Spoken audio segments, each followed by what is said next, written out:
जय माता दी। मेरे प्रिय शुभचिंतकों, मेरे देवियों और सज्जनों, इस नवरात्र के अवसर पर सबको कोटि कोटि बधाई हो, दिल से शुक्रिया हो।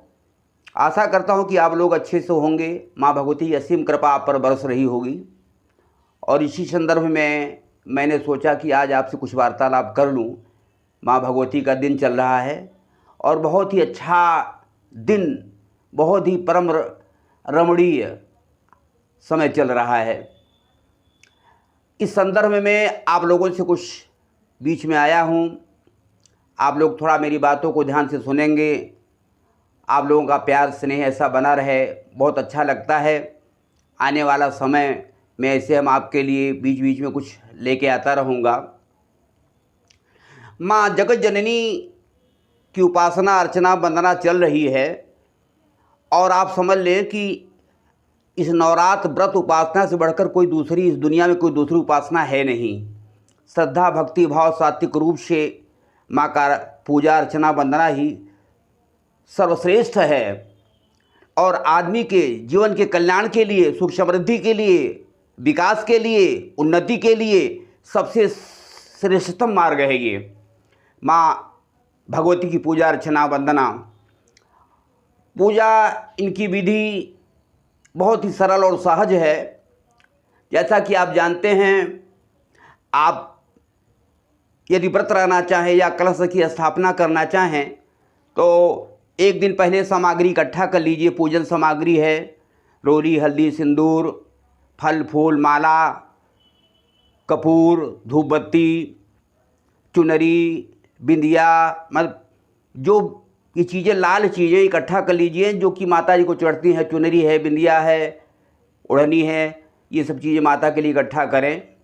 अच्छा, आप अब जैसे नवरात्र शुरू हो रहा है तो सुबह 4 बजे उठें और अपने दैनिक क्रिया से निवृत्त होकर के माँ का ध्यान करके उठें और स्नान ध्यान करके उसके बाद पूजा स्थल पर बैठें और पूजा स्थल पर बैठकर एक चौकी लगा लें।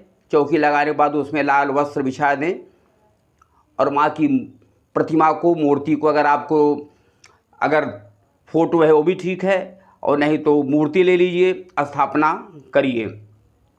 और नीचे एक सफ़ेद कपड़ा बिछा दीजिए चौकी के नीचे और उसमें गौरी गणेश की स्थापना कर दीजिए।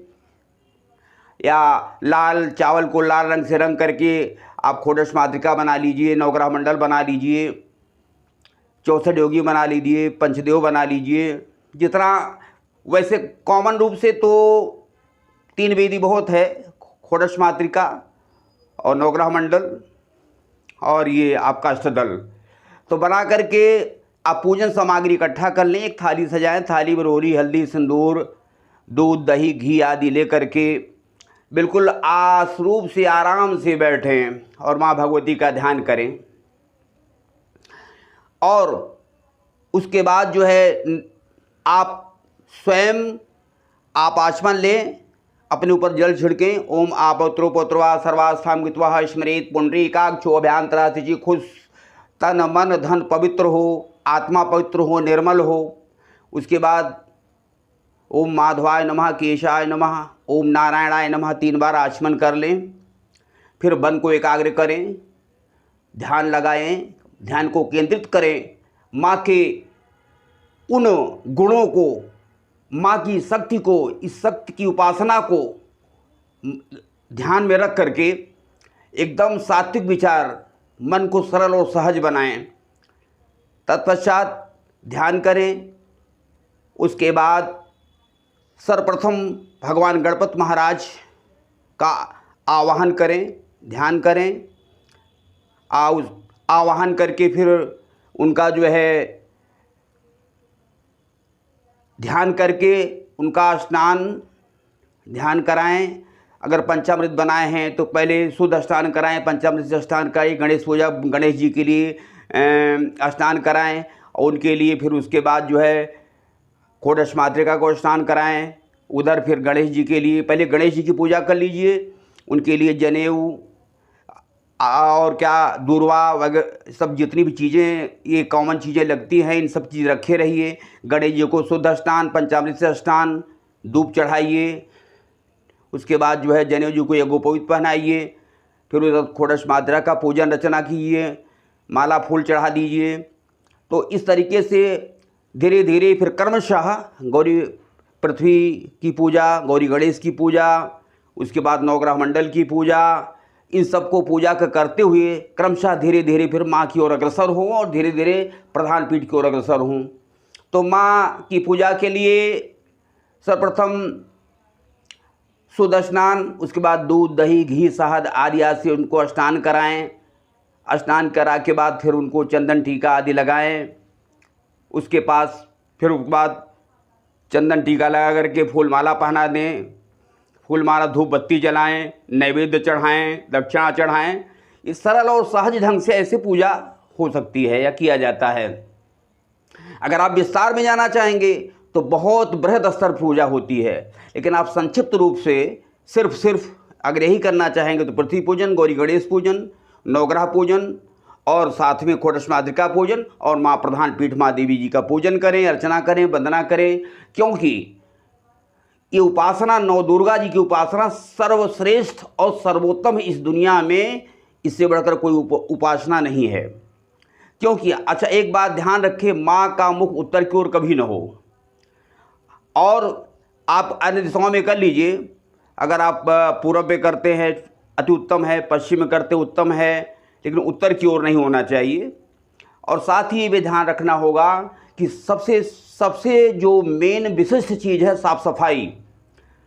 दोना में प्रसाद चढ़ावें, नैवेद्य चढ़ावें, उसके आचमन कर लें। ओम त्वदीयम वसुन तुमेव समर्पे ग्रहण सुमुखो भूत्वा प्रसीद परमेश्वरः।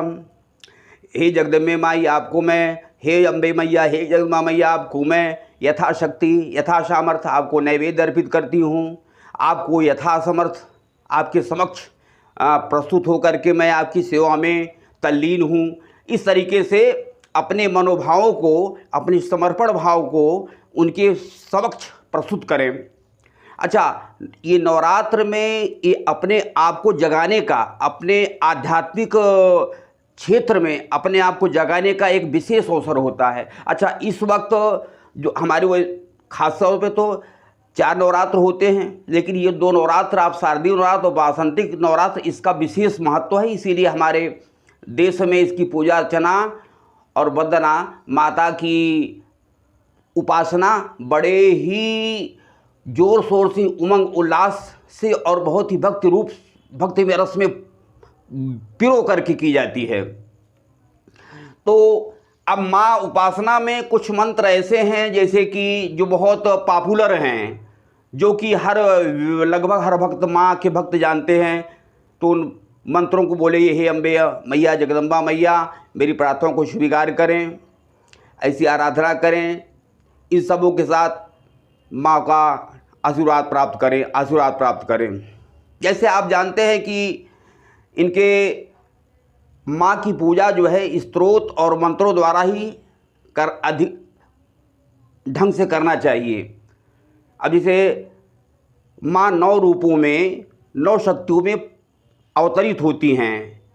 जैसे शक्ति एक समाहित है, लेकिन विचित्र नामावली में और विचित्र ढंग से उनका अलग अलग रूपों में प्रकट होती हैं। जैसे आपके सप्तशती में, दुर्गा सप्तशती में दिया हुआ है कि प्रथम शैलपुत्री च, द्वितीया ब्रह्मचारिणी, तृतीया चंद्रघंटी कूष्मांडी, चतुर्थकम पंचकम स्कंदमाते, षष्ठम कात्यायनी नीति च, सप्तम कालरात्रि महागौरी च, अष्टमम नवम सिद्धिदात्री च, नवदुर्गा प्रयुक्ता इत्येताम नववित्तम नवदुर्गा प्रयुक्ता। माँ भगवती की पूजा 9 इस तरीके से शैलपुत्री, ब्रह्मचारिणी। शैलपुत्री मतलब कि एकदम कठोर नारी का, लेकिन नारियों का जो है, नारी शक्ति, मातृशक्ति सर्वश्रेष्ठ मानी है। तो नारी सब पर भारी, पुरुष उसका आभारी। तो नारी शक्ति माँ दुर्गा का रूप है, जो शक्ति को ले जाती है। तो माँ ही, नारी ही लक्ष्मी है, माँ ही सरस्वती माँ ही ज्ञानदायिनी हैं। तो उन्हीं रूप मतलब माँ कई रूपों में हमारे ज़िंदगी में आती हैं जो कि हमारे जीवन को सार्थक बनाती हैं। जब उनको धन का काम पड़ता है तो वो जो है लक्ष्मी का रूप लेती हैं। जब विद्या का काम, ज्ञान का काम पड़ता है, सरस्वती का रूप धारण कर लेती हैं। जब शक्ति काम, संहार का काम पड़ता है, माँ दुर्गा जी का रूप धारण कर लेती हैं। तो इस तरीके से नौ दुर्गा इस तरीके के रूप में हर शक्ति की हर दिन अलग अलग से पूजा की जाती है। माँ शैलपुत्री से शुरू होता है और सिद्धिदात्री तक जाता है, तो नौ दुर्गा की पूजा संपन्न की जाती है।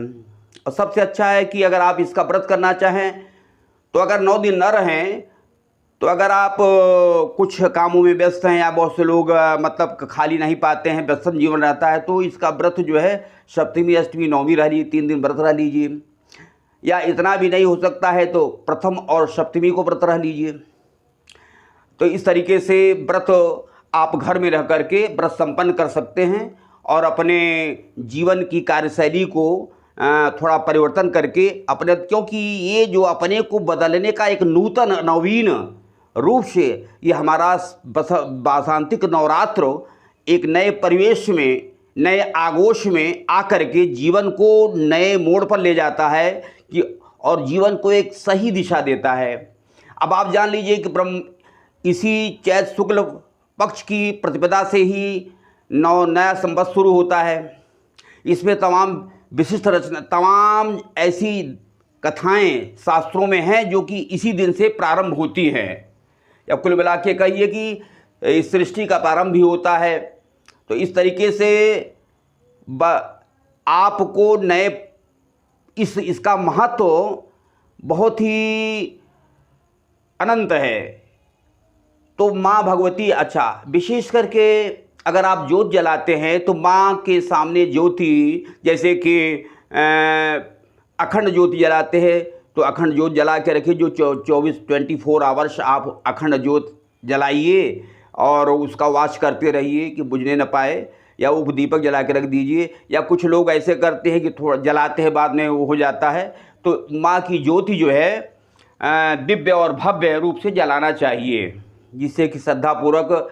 तो माँ जगत जननी आदिशक्ति माँ दुर्गा जी की पूजा विधान थोड़ा इसमें बहुत ही सतर्कता देनी पड़ती है। साफ सफाई, नवीन परिधान, कपड़े धुले हुए हों और विचार सात्विक हो और मन एकाग्र हो। इस तरीके से जितना आप अपने को अंदर से सात्विक विचार रखेंगे, सरलता, सहजता और माँ के प्रति श्रद्धा भाव समर्पण रखेंगे, उतना ही इसका फल प्राप्त होता है। इस तरीके से माँ के व्रत को करना चाहिए। और जैसा कि मैंने बताया कि ये नवरात्र से हमको एक जीने की नई प्रेरणा मिलती है, क्योंकि ये जो दो नवरात्र व्रत हैं, एक शारदीय नवरात्र, एक वासंतिक नवरात्र, इसमें ऋतु परिवर्तन भी होता है।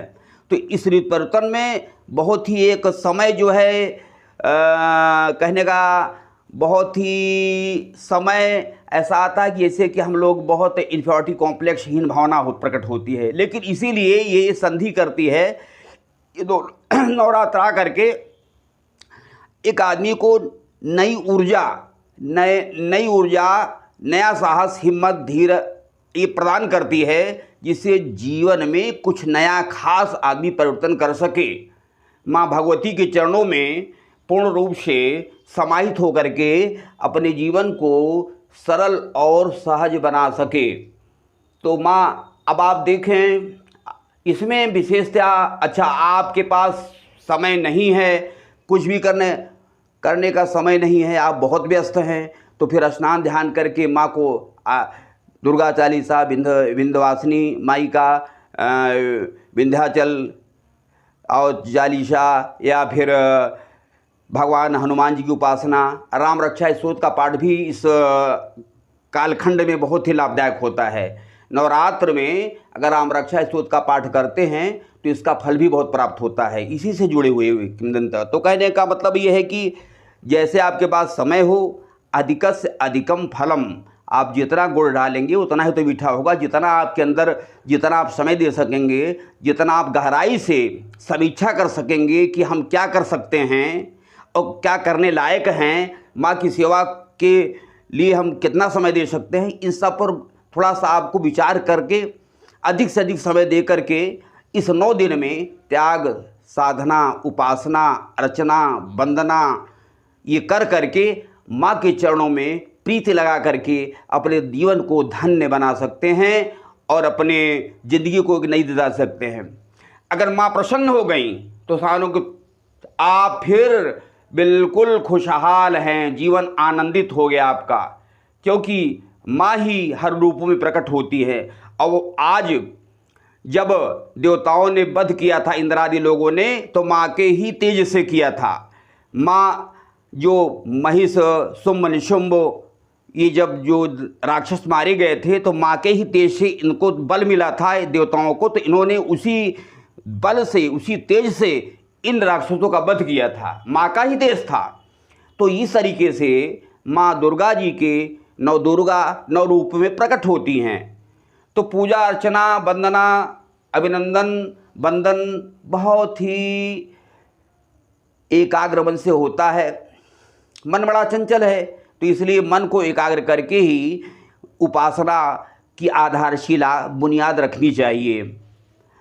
और माँ के एक विशेष ध्यान देना, माँ की पूजा अर्चना में लाल चीज़ जैसे गुड़हल का फूल हुआ, लाल चुनरी हुई, लाल बिंदिया हुई, जो भी है, लाल बिंदी हुई, इन सबों का उपयोग अधिक से अधिक करना चाहिए। और जैसा कि आपको बताया गया कि वस्त्र भी लाल हों और आसन भी लाल हो, तो लाल लाल जे देखो तित लालमयी है।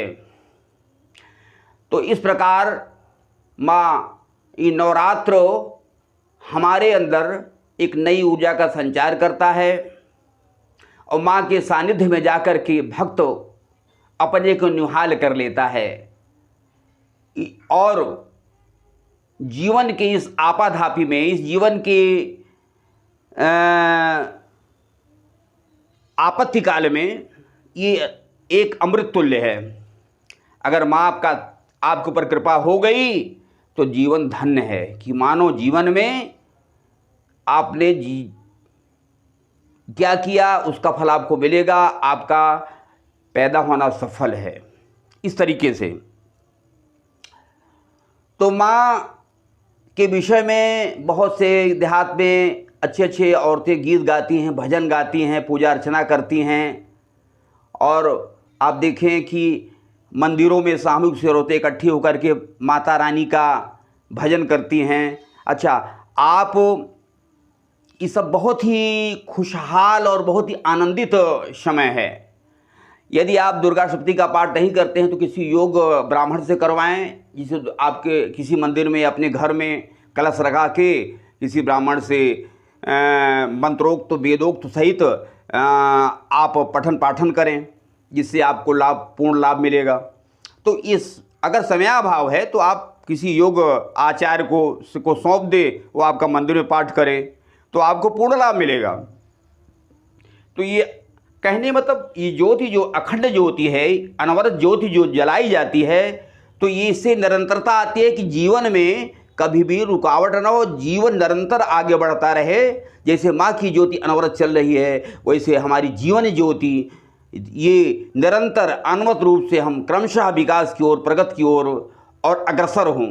इस परिप्रेक्ष्य में इस माता रानी का व्रत होता है और बहुत परम सौभाग्य है कि आपका शारदीय नवरात्र, वासंतिक नवरात्र जब आता है तो शुरू से लोग 1 महीने पहले से लोग इंतज़ार करते हैं कि नवदुर्गा यानी नवरात्र आ रहा है, इसकी तैयारी की जाए। हमारे देश के लोग बहुत ही धर्मनिष्ठ हैं, कर्मनिष्ठ हैं और कर्तव्यनिष्ठ हैं, तो इनको लोगों को चेतनता जागने लगती है कि नवरात्र आ रहा है। लोग पूछते हैं कि कब से नवरात्र लग रहा है, तो उनके अंदर एक अंतरात्मा से उनके अंदर एक भाव जगता है। तो कुल मिलाकर के माँ की उपासना और वंदना अर्चना में लोग एकनिष्ठ होकर के, एक ही भाव से होकर, एकाकार होकर के माँ को अपने को समर्पित कर देते हैं। तो यही है। तो कहते हैं माँ से बढ़कर क्या हो सकता है। जन्मदात्री माँ हैं, तो इसलिए संपूर्ण अपना ध्यान, संपूर्ण अपनी ऊर्जा माँ की सेवा में लगाएं। आप नवरात्र में मंदिर जाके दर्शन करें, जाके मंदिर में जल चढ़ाएं, अच्छा, और दर्शन करें, माँ की पूजा करें और अपने को बदलें, परिवर्तन लाएं, नए परिवेश में अपने को ढालें।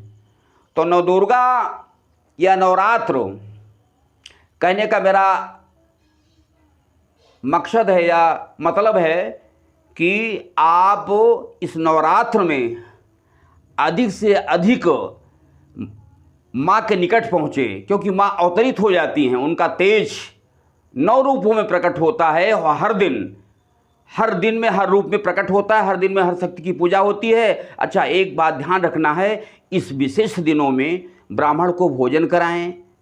अगर 9 दिन तक कन्या को खिलाएं, 8वें दिन रोज़ खिलाएं, जिससे कि अब 8वें दिन कड़ाही से आपका हलवा है, पूरी है इत्यादि बनवाइए। अच्छा, उस कन्या को जिमाएं, उस पंडित जी को जिमाएं, दक्षिणा दें। हाँ, कन्या 2 से 10 वर्ष तक की कन्याओं का पूजन करें। सबसे ठोस और सुंदर उपाय है कि कन्या पूजन में अपने कन्या पूजन ढंग से करें और कन्याओं को प्रसन्न रखें। अगर हो सके तो निरंतर 9 दिन तक कन्या पूजन करें। उसके बाद 8वें दिन कड़ाही का अपना जो करते हैं पूड़ी या हलवा बना करके उस दिन जिमाएं, ब्राह्मण को खिलाएं। तो इस तरीके से खुद खाएं, स्वयं उसका प्रसाद पाएं, शुद्ध सात्विक विचार हो। और जैसा कि मैंने आपको बताया, सरल और सहज ढंग से पूजा का यही है कि सामान को इकट्ठा करके एकत्रित करें, मन को एकाग्र करें, थाली में सजा लें, स्थान को अपने को पवित्र करें, स्थान को पवित्र करें, गणेश जी की स्नान कराएं, पंचामृत बना पंचामृत से स्नान कराएं, पूजा कराएं, और फिर नवग्रह मंडल की पूजा करें, नवग्रह की पूजा करें, फिर या षोडश मात्रा की पूजा करें, फिर प्रधान पीठ पर पहुँचे धीरे धीरे, फिर उनको फल धूप दीप नैवेद्य माला फूल आदि से माँ का पूजन करें। अगर विधिवत है तो दूध दही घी से अलग अलग स्नान कराएं, या अन्यथा पंचामृत बना करके सामूहिक स्नान करा दें। तो खैर, मैंने आपको कुछ बताया इसके विषय में, ज़रूर आप इस पर गौर करेंगे। खास करके बताना चाहता हूँ कि माँ की पूजा में सात्विक विचार, शुद्ध विचार, निर्मल हृदय और अपने बल को, अपने ताकत को मतलब कि इस दिशा में लगाना चाहिए कि जितना हो सके अधिक से अधिकम फलम माँ की सेवा में इस 9 दिन संपूर्ण रूप से अधिक समय दें। और गृहस्थ आश्रम में तो बहुत ही समय मिल जाता है लोगों को, तो उस समय का सदुपयोग करें। खैर, मैं इसी बात से मैं आपको एक थोड़ा सा 4 लाइन की कविता भी, भजन भी सुना देता हूँ कि सुन लीजिए। आप सुने ध्यान से, बड़ा अच्छा लगेगा आपको, क्योंकि बड़ा धर्म रस में पिरोया हुआ है, बहुत अच्छी इसकी चाशनी भी है। ठीक है ना, सुनाता हूँ। हे सुमिरन कारो मैं तोर महारानी, हे सुमिरन कारो मैं तोर महारानी, हे सुमिरन कारो मैं तोर हो भवानी। मोर महारानी विंध्याचल कै रानी, मोर महारानी मिर्जापुर कै रानी, मोर महारानी मिर्जापुर कै नानी। विंध्याचल में झूले पालना मोर महारानी, हे सुमिरन कारो मैं तोर हो भवानी, हे सुमिरन कारो मैं तोरा हो भवानी। मोर महारानी सतना के रानी, मोर महारानी सतना के रानी। और मैहर माँ झूलई पालना मोर महारानी हे सुमिरन कारों मैं तोर हो भवानी, हे सुमिरन कारों मैं तोर महारानी। मोर महारानी दारागंज के रानी, मोर महारानी दारागंज के रानी, आलोपिन माँ झूलई पालना। मोर महारानी हे सुमिरन करो मैं तोरा हो भवानी, हे सुमिरन करो मैं तोर महारानी। मोर महारानी मोरतगंज कै रानी, मोर महारानी मोरतगंज कै रानी, मशुरियन माँ झूलई पालना। मोर महारानी हे सुमिरन कारों मैं तोरा हो भवानी, हे सुमिरन कारों मैं तोर हो भवानी, हे सुमिरन कारों मैं तोर हो भवानी। जय हो माता दी की, विंध्यवासिनी मैया की जय, शारदा मैया की जय। इसी के साथ बहुत बहुत प्यार, बहुत बहुत आप लोगों को अतुलनीय योगदान देने के लिए धन्यवाद। अब आप लोगों से मेरा एक थोड़ा सा एक रिक्वेस्ट है कि इस चैनल को सब्सक्राइब करें और बटन दबाएं ज़रूर। हम बस यही कह सकते हैं कि इस चैनल को सब्सक्राइब करें और आगे बढ़ाएं। और बाकी मैं कुछ, अगर आप आगे नहीं बढ़ाएंगे तो भैया मैं आपको कुछ करने लायक है भी नहीं, आपका कुछ कर भी नहीं पा सकते हैं। लेकिन ये प्रेम है कि आप अगर आगे बढ़ाएंगे तो हमें एक सपोर्ट मिलेगा, और जिससे कि मैं अगले दौर में फिर पुनः आऊँगा और कुछ नई चीज़ गुण रहस्य आपके सामने प्रकट करूँगा। इन तथ्यों को ध्यान में रखते हुए मैं अवगत कराता हूँ कि आप अनवरत हमारी इस चैनल को, आप निराला दर्पण को अग्रसर करते रहें, बढ़ाते रहें, प्रमोटेट करते रहें, जिससे हमें भी आंतरिक खुशी होगी। और आप लोगों को बहुत बहुत प्यार, बहुत बहुत धन्यवाद, ढेर सारी बधाइयाँ इस नवरात्र की शुभ अवसर पर देता हूँ। बाकी जय जय माता दी, जय माता दी।